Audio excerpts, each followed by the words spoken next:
এই যে চলে আসলাম রান্না বান্না নিয়ে। এখানে দেখতে পাচ্ছ পাবদা মাছ নিয়ে নিয়েছি, নুন হলুদ মাখিয়ে নিয়েছি। আর এখানে কিন্তু কেটে নিয়েছি হচ্ছে বেগুন, টমেটো আর ধনেপাতা। আজকে কি করব বলো তো, পাবদা মাছের পাতলা বেগুন দিয়ে ঝোল। তো দেখতে থাকো কিভাবে কি করছি। কড়াইতে তেল দিয়ে দিয়েছি। আমি কিন্তু তেলের মধ্যে একটু নুন দিই, কেন বলো তো, মাছে এখন তো সব রকম মাছই দেখি তেলে দিলে ফাটে, তো ওই জন্য একটু নুন দিয়ে দিলে আর ফাটে না। এই দেখো, দেখতে পাচ্ছ, এই দেখো নুন, এই দেখো, এই দেখো। আমি হালকা একটু নুন দিয়ে দিই তেলের মধ্যে। তেল গরম হয়ে গেছে, এবার আমি একে একে মাছগুলো দিয়ে দেবো।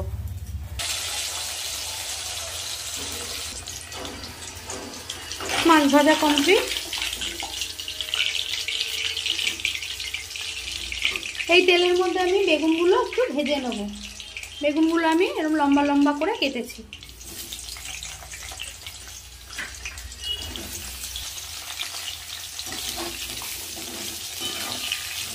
বেগুনগুলো হালকা লাল লাল করে ভেজে নেব।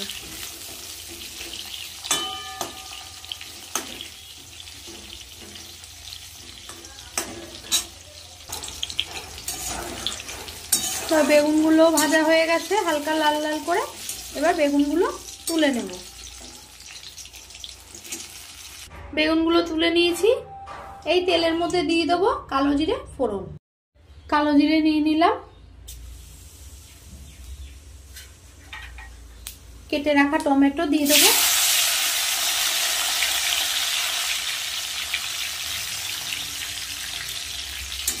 টমেটোটা ভালো করে গলে গেলে তারপরে মশলাটা দেবো। আমি কিন্তু মশলা এখানে করেই রেখেছি।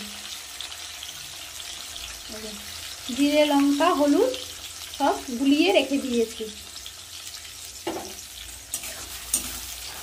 মশলাটা একটু জল দিয়ে গুলিয়ে রাখলে ভালো লাগে, মানে বেশ মশলাটা ফাঁকা ফাঁকা হয়।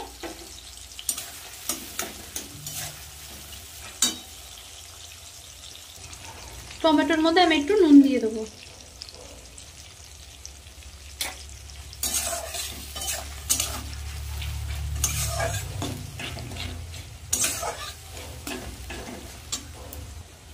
টমেটোটা ভালো করে সিদ্ধ হয়ে গেছে। এবার আমি মশলাটা দিয়ে দেবো।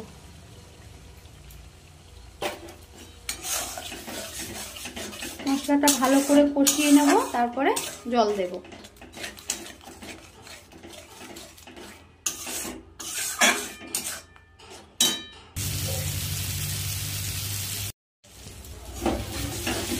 মশলা ভালো করে কষানো হয়ে গেছে, মশলা থেকে তেলও ছেড়ে দিয়েছে। এবার আমি জল দিয়ে দেবো।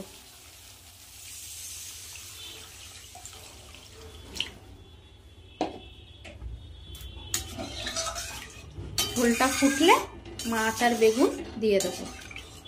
এই যে ভেজে রাখা মাছ আর বেগুন।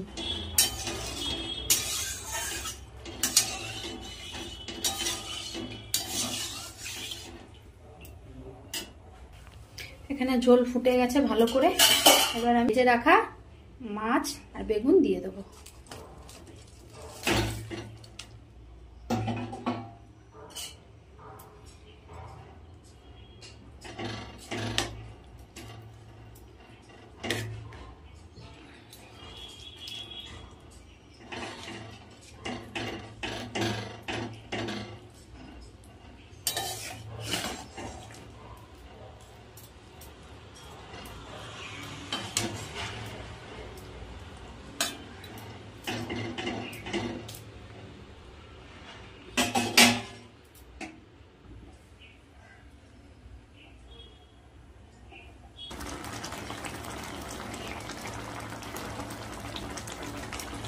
কেটে রাখা ধনেপাতা দিয়ে দেবো উপর থেকে।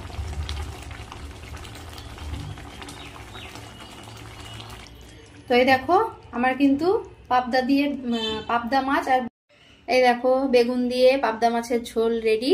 তো আমার রেসিপিটা যদি ভালো লেগে থাকে অবশ্যই আমার ইউটিউব চ্যানেলটাকে সাবস্ক্রাইব করো আর বুক ভরা ভালোবাসা দিও। ভালো লাগলে একটা লাইক, একটা কমেন্ট। তো চলো আজকের মতন এই অবধি রইলো। কাল আবার একটা রেসিপি নিয়ে আসছি। সবাই ভালো থেকো, সুস্থ থেকো, সাবধানে থেকো কিন্তু। টাটা।